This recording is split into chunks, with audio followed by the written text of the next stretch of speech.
जय श्री सीताराम। जय राधे श्याम। जय माता दी। आप सभी के मंगलमय जीवन की बहुत बहुत शुभकामना। ऐसे भगवान की कृपा आप सभी के ऊपर बनी रहे। कैसे हैं आप सब? आशा करते हैं ठीक ही होंगे। आज मैं राजेश तिवारी निर्मोही आपके बीच में एक बड़ी सुंदर जानकारी लेकर के उपस्थित हुआ हूं और एक बार पुनः आप सभी का मैं धन्यवाद देना चाहूँगा। बहुत स्नेह आप लोगों का मिलता है। ऐसे ही भगवान की कृपा आप सब पर बनी रहे। कल मैंने एक वीडियो पोस्ट किया था, बहुत सारा स्नेह आप सभी लोगों का मिला, जिसका विषय था कि कौन सी सीता का रावण हरण करके ले गया था, वो छाया सीता कौन थी। इस पर लोगों ने बहुत अच्छी अपनी प्रक्रिया दिया है। आज भी मैं अयोध्या से वापस आ रहा था तो दो चार लोगों से मुलाकात भी हुई रास्ते में। खैर मैं ज़्यादा देर तो नहीं रुक पाया क्योंकि शाम अंधेरा हो रहा था और जल्दी पहुंचना था, शाम हो गई थी। तो विचार बना कि महाराज जी परशुराम जी के ऊपर कुछ दो शब्द जरूर बोलें, क्योंकि कहीं ना कहीं परशुराम जी के चरित्र को लेकर के लोग भ्रांतियां फैलाते हैं कि परशुराम जी ब्राह्मण थे, क्षत्रियों के दुश्मन थे, क्षत्रियों का विनाश किया, बहुत सारी बातें यथाथा बोलते हैं। आज मैं एक बात आपसे निवेदन कर दूं मेरे भाई। पहली बात तो आप ये जान लीजिए कि परशुराम जी कोई साधारण ब्राह्मण नहीं थे, और जो लोग इन पर टीका टिप्पणी करते हैं, इन पर उंगली उठाते हैं, तो मेरे हिसाब से तो सर्वथा गलत है। अगर आप भागवत का अध्ययन करेंगे तो भागवत के 24 अवतारों में भगवान परशुराम जी 16वें अवतार हैं भगवान नारायण के। यानी परशुराम जी स्वयं साक्षात भगवान नारायण हैं। तो जो कुछ भी किया था भगवान नारायण ने किया था।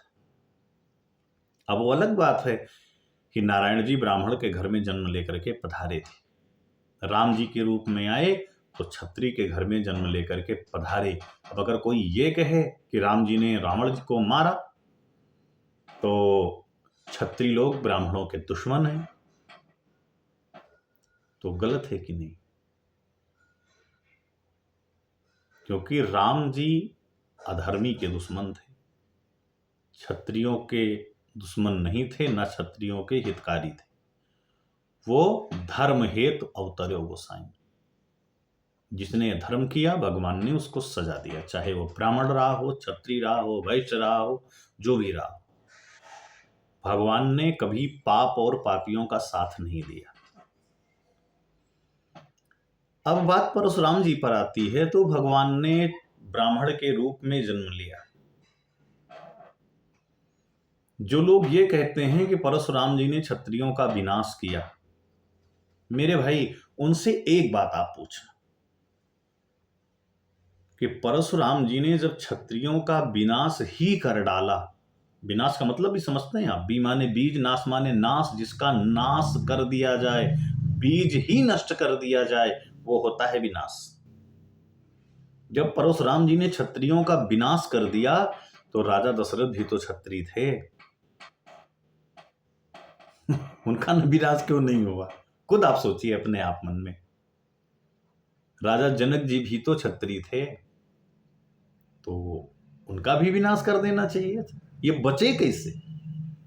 भूप सहस्र दस एक ही बारा, वहां पर भी 10,000 राजाओं ने धनुष को उठाने का प्रयास किया, तो वो महाराज वो 10,000 राजा कहां से बच गए धरती पर? दीप दीप के भूपति नाना, यानी अनेक दीपों के राजा वहां आए थे। आए सुनि हम जो प्रण ठाना। जब महाराज वो क्षत्रियों के दुश्मन थे तो दीप दीप में जो राजा थे वो कहां से बच गए? इसका मतलब तो धरती पर क्षत्रिय नहीं होने चाहिए थे ना। तो मेरे भाई, आज मैं आपको बताऊं वास्तविकता क्या थी।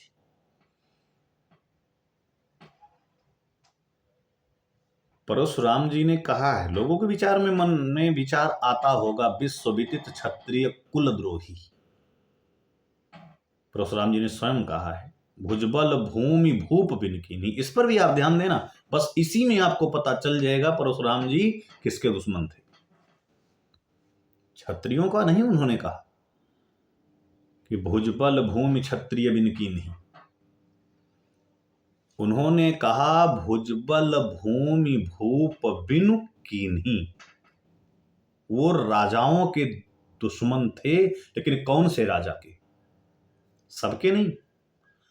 राजा प्रजा पालक होता था, प्रजानी प्रजा का पिता होता था। और जो राजा प्रजा का मानो शोषण करने लगता था, प्रजा के लिए प्रजा पालक ना होकर के प्रजा के लिए विनाशकारी होता था, बेवजह लोगों को परेशान करता था, लूटपाट करता था, उस राजा को परशुराम जी दंडित करते थे, ना कि समस्त क्षत्रिय परिवार का। इसलिए मेरे भाई, जो राजा प्रजा के लिए कलंक बन गए थे, प्रजा के लिए दुख बन गए थे, प्रजा के लिए साक्षात काल बन गए थे, उन्हीं राजाओं को परशुराम जी ने दंडित किया है। उन्हीं राजाओं को भगवान राम ने भी दंडित किया है। अब चाहे वो क्षत्रिय के घर में जन्मे या ब्राह्मण के घर में जन्मे, तो जो किया सो प्रभु ने किया, बस। इसलिए अगर अब भी आपके मन में कोई सवाल उठता है परशुराम जी के प्रति, तो हमें जरूर, हमारे नंबर आप सबको मालूम है, अभी स्क्रीन पर हम प्रोवाइड भी कर देते हैं, या गूगल पर भी हमारे सारे नंबर पड़े हुए हैं।